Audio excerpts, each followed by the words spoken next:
రాయచోటి అభివృద్ధి కోసం ఎంతో కృషి చేస్తున్న రాష్ట్ర రవాణా శాఖ మంత్రి మండిపల్లి రాంప్రసాద్ రెడ్డి రాజీనామా చేయాలని వైసీపీ నేత శ్రీకాంత్ రెడ్డి మాట్లాడటం సరికాదని టీడీపీ సీనియర్ నాయకుడు కొమర వెంకట నరసయ్య ప్రశ్నించారు.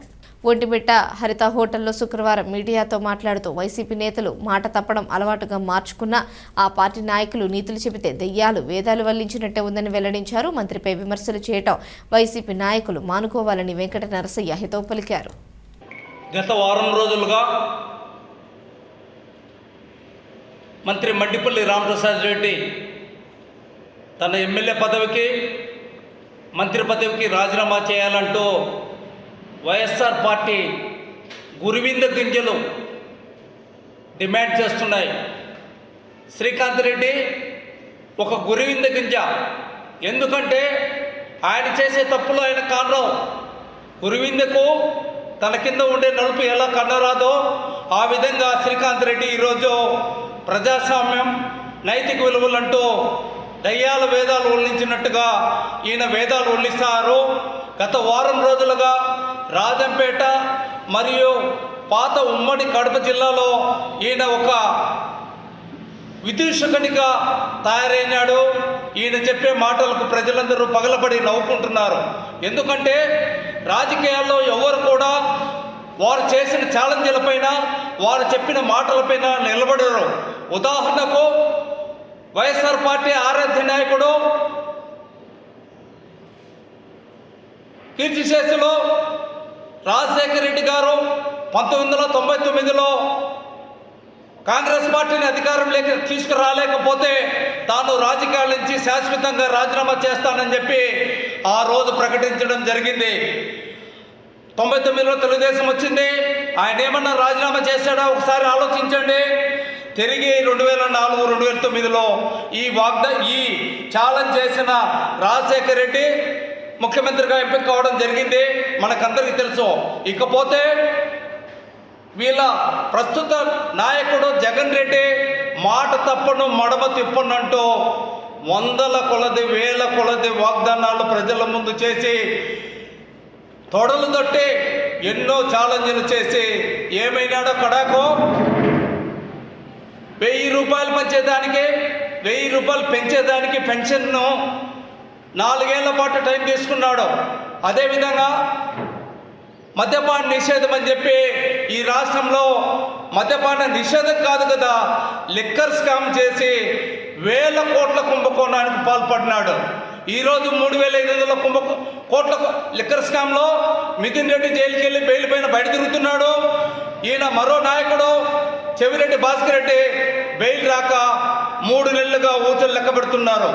వీళ్ళు నీతులు నియమాల గురించి మాట్లాడతారు. సిగ్గుండాల శ్రీకాంత్ రెడ్డి, నీ పార్టీ నాయకులకు ముందు నువ్వు సలహా ఇవ్వు. రాజ్యాంగం పైన ప్రమాణం చేసి వీళ్ళు ఎమ్మెల్యేలుగా ఎలక్ట్ అయి ఈరోజు అసెంబ్లీకి పోకుండా ఉన్నారు. నువ్వు ముందు వాళ్ళకి సలహా ఇవ్వు. నీ జగన్ రెడ్డికి సలహా ఇవ్వు. రాజ్యాంగం పైన ప్రమాణం చేశాం కదా, ప్రజాస్వామ్య విలువలు మనం కాపాడాలి కదా, మీరందరూ రాజీనామా చేయండి అని చెప్పి సలహాలు ఇవ్వు. అంతెందుకు లిక్కర్ స్కామ్లో అడ్డంగా బుక్ అయినా బెయిల్ పైన తిరుగుతున్న మిథున్ రెడ్డిని రాజీనామా చేయని చెప్పే ధైర్యం నీకుందా శ్రీకాంత్ రెడ్డి? నువ్వు నీతులు చెప్తున్నావు.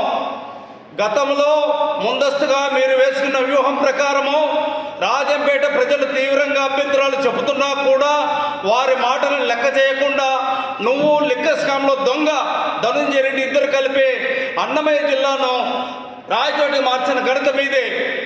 రాయచోటి పట్టణం చుట్టూ ఉన్న విలువైన భూముల్లో ముందుగానే రాయచోటి జిల్లా కేంద్రంగా అనౌన్స్ కాకముందే ముందుగానే మీరు భయభ్రాంతులతో అందరి దగ్గర లక్షల కోట్ల విలువ చేసే భూములను మీరు కాజేసినారు. నువ్వు నీ బంధువులు మరియు ధనంజయ రెడ్డి బంధువులు ఎన్ని వేల కోట్ల రూపాయల భూములను అక్రమంగా రిజిస్టర్ చేసుకున్నారో ఒక సిట్టింగ్ జడ్జి దగ్గర విచారణ జరిగితే మీరు ఎదురుండి నిలిచే సాహసం మీరు చేస్తారా శ్రీకాంత్ రెడ్డి? సూటిగా ప్రశ్నిస్తున్నాం. ముందుగా మీరు భూములు రిజిస్టర్ చేసుకోలేదా? అన్నమయ్య జిల్లా అనౌన్స్ కాకముందే మీరు భూములు రిజిస్టర్ చేసుకున్నారు. ఎన్ని వేల కోట్ల రూపాయలు విలువ చేసుకుంటే భూములు రిజిస్టర్ చేసుకున్నారో రాయచోటి ప్రాంత ప్రజలందరికీ తెలుసు.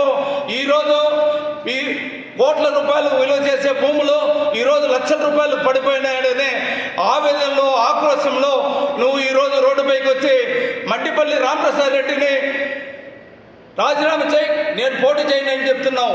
నువ్వేమన్నా పెద్ద నీతివంతుడివా? టికెట్ ఇచ్చే అధికారం నీకుందా? టికెట్ ఇచ్చే అధికారం జగన్ రెడ్డికి ఉంది. నువ్వు చేయకపోతే రమేష్ రెడ్డి చేస్తారు. మీ మాటలు చెవులో పూలు పెట్టుకునే వాళ్ళకి ఎవరికైనా చెప్పండి.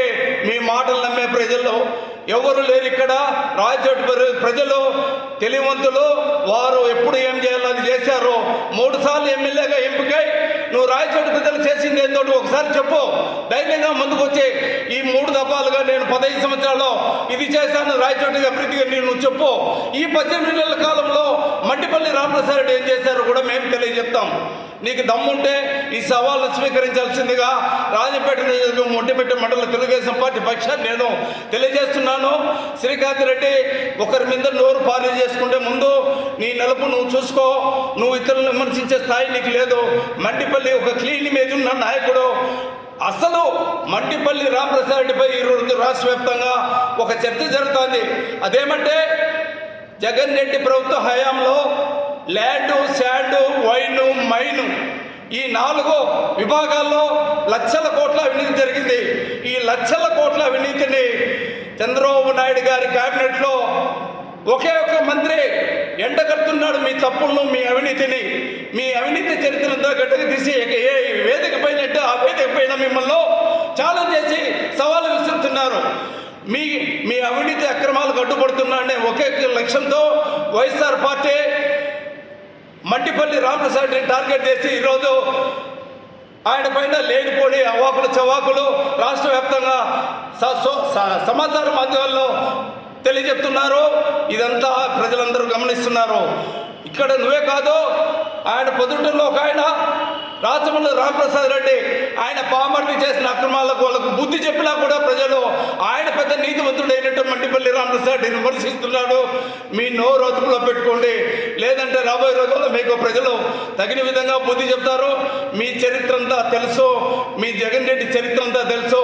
రాబోయే రోజుల్లో మీ అధినాయకుడే బూచలు లెక్క పెట్టే రోజు ముందుంది. నువ్వు నీతులు చెప్పే ముందు గురి లెక్కించే సామెతను ఒకసారి గుర్తు తెచ్చుకో. శ్రీకాంత్ రెడ్డి మండిపల్లి రామప్రసాద్ చరిత్ర ముందు, రాజకీయ చరిత్ర ముందు నీ చరిత్ర ఏమాత్రం పనికిరాదు. నీ చరిత్ర అంతా తెలుసు. నీ స్వార్థ ప్రయోజనాల కోసమే 3 దఫాలు పనిచేసావు, కానీ ఎప్పుడు రాయచోటి ప్రజల గురించి, వారి బాగోగుల గురించి పట్టించుకున్న పాపాన పోలా. ఇది గుర్తు తెచ్చుకోమని శ్రీకాంత్ రెడ్డి గారు, ఒకసారి నువ్వు మాట్లాడే ముందు అవతల వారి వ్యక్తిత్వం కూడా ఒకసారి ఆలోచన చేయి. తొడదుంటున్నారు, మీసాలు తింటున్నారు అంటున్నావు. చంద్రబాబు ప్రభుత్వం వస్తే బూట్ పాలిచ్చేస్తా అని జగన్ రెడ్డి ప్రభుత్వంలో మంత్రులుగా ఉన్న కొంతమంది ఎదవలు సవాల్ చేశారు. ఆ ఎదవలంతా ఎక్కడ పోయినది ఈరోజు. ఈ విషయం కూడా గుర్తు తెచ్చుకో. నువ్వు నీ పార్టీ చేసిన వాగ్దానాల పైన నిలబడేది ఏకైక పార్టీ ఏదన్నా ఆంధ్రప్రదేశ్లో ఉందంటే అది వైఎస్ఆర్ పార్టీ.